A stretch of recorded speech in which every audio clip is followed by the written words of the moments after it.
안녕하세요. 조현민 변호사입니다. 자, 오늘은 주택 임대차와 관련해서 자주 하는 질문 2탄을 준비했습니다. 자, 첫 번째. 자, 월세, 관리비, 지연이자에 대한 문제인데요. 자, 우리는 임대차 계약이 만료되고 나면은 임대인의 보증금 반환 의무와 임차인의 목적물 반환 의무가 동시행 관계에 있다는 거는 아시는 분들도 있을 거예요. 자, 그런데 이 동시행 관계가 있다라는 거는 나의 의무와 상대방의 의무를 동시에 하라는 거고, 자, 누군가가 그 의무를 안 했을 때는 그 상대방도 너가 안 했기 때문에 나도 안 해라고 항변할 수 있는 권리가 생기는 거예요. 임대인이 보증금을 돌려주지 않았다면은, 그러면 나는 이 집에 계속 살아도 되는 겁니다. 이거는 적법한 점유가 돼요. 자, 그런데 그때 내가 이 집에 살고 있기 때문에 월세와 관리비는 내가 부담을 해야 돼요. 이게 임대인이 보증금을 돌려주지 않아서 어쩔 수 없이 내가 이 집에 살고 있다 하더라도 그게 적법한 점유는 될지언정 그 점유를 수반하는 동안 어쨌든 내가 살고 있는 이득을 얻게 되는 거기 때문에 원 계약대로 월세와 관리비는 임차인이 부담해야 되는 겁니다. 자, 그럼 차권 등기가 되고 나면 나는 그 집에서 나가도 되죠. 나가도 대항력과 우선권 변제권을 유지하기 때문에. 자, 그러면은 임차권 등기가 됐기 때문에 난 나갔다. 그러면은 나는 목적물 인도임을 다한 겁니다.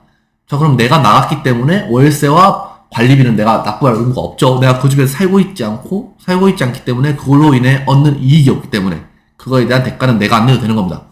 자, 그러면은 나는 내 명도 의무를 다 했어요. 임차권 등기가 되고 내가 이사를 나갔기 때문에 나는 명도 의무를 다 한 거고, 그러면은 더 이상 임대인은 너가 안 나갔기 때문에 보증금을 줄 수 없다, 이 소리를 못 하게 되는 거예요. 자, 그러면은 항변한 권리가 없어졌기 때문에 나는 의무를 이행해야 될 사람이 됐고, 임대인 입장은. 그러면은 그거를 이행해야 될 상황이 왔는데 이행을 하지 않는다? 그러면은 책임이 발생하는 거죠. 그렇기 때문에 우리가 그때부터는 임대인에게 보증금에 대한 지연이자도 청구할 수 있게 되는 겁니다.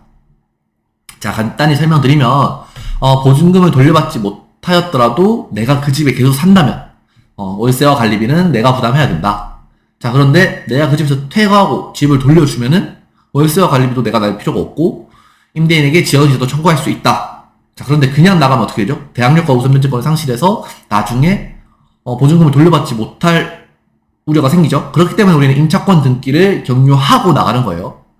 자, 다음으로 계속 거주할 거라면 내가 어디 이사갈 계획이 없고 어떻게 할지 모르겠다, 근데 계속 거주할 거다, 그때도 임차권 등기 명령을 해야 되냐 물어보시는 분들이 많은데, 자, 그때는 우리가 거기 계속 살고 있으면은 대항력과 우선변제권이 유지가 되죠. 그리고 내가 지금 나갈 생각이 없기 때문에 계속 대항력과 우선변제권을 유지할 수 있어요. 그러면은 임차권 등기 명령 신청을 하지 않으셔도 됩니다. 임차권 등기 명령은 내가 나가야 되는데 대항력과 우선변제권을 유지하기 위한 거지, 무언가가 내가 거기서 살고 있는데도 대항력과 우선변제권을 강화하기 위한 수단이 아니에요. 내가 나갔을 때도 유지하기 위한 거기 때문에 내가 계속 거주한다면은 임차권 등기 명령 신청은 안 하셔도 됩니다. 자, 그런데 보통 허그 이런 데서 보증보험 가입을 하셨잖아요. 그런 분들은 보증보험의 이행 청구를 하기 위해서 그 전제 조건이 임차권 등기 명령 신청이 있기 때문에 그래서 하시는 게 많아요. 보증금을 줄 때까지 계속 거주할 생각이라면은 임차권 등기 명령 신청을 안 해도 된다. 다만 허그에서 보증보험의 이행을 청구하기 위해서는 임차권 등기 명령 신청이 전제되기 때문에 임차권 등기 명령 신청을 하는 거다. 그런데 내가 계속 거주하는데 임차권 등기 명령을 신청했다고 해서 그때부터 내가 보증금에 대한 지연이자를 임대인에게 청구할 수 있는 건 아니다. 아까 분명히 말씀드렸어요. 내가 나가고 내 의무를 다했기 때문에 임대인에게 지연이자를 청구할 수 있는 거예요. 임차권 등기랑은 상관이 없는 겁니다. 자, 그리고 대항력을 유지하기 위한 것 중에서 세 번째 질문이 내가 짐을 일부 놔두고 전출하지 않고 있으면은 대항력이 유지되는 거냐?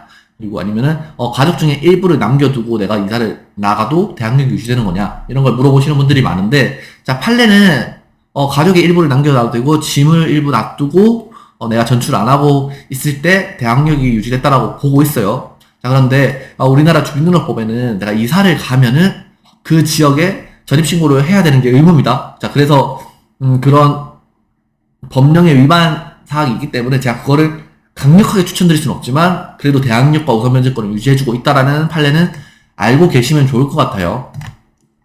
마지막으로 임차권 등기 명령을 신청을 했고 임차권 등기가 격려가 돼서 우리가 등기부 등본을 확인해서 임차권 등기가 된 걸 확인하고 나면은 나가도 된다고 했잖아요. 자, 그러면은 그럼 등기가 됐으면 난 이제 나가야 되는 것이냐? 라고 물어보시는 분들이 종종 있는데, 자, 임차권 등기 명령 신청이 완료되고 등기가 됐다고 해서 나가야 하는 건 아닙니다.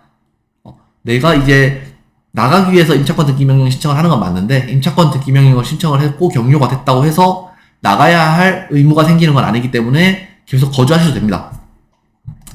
자, 오늘 자주 하는 질문들을 좀 정리해서 답변 드리는 건데 참고하시면 좋을 것 같고, 또 궁금한 것들이 질문 남겨주시고 영상 뭐 요청하시면은 저희가 그 요구사항들 모아서 이렇게 또 영상 준비할 테니까 많은 관심 가져주시면 좋을 것 같습니다. 감사합니다.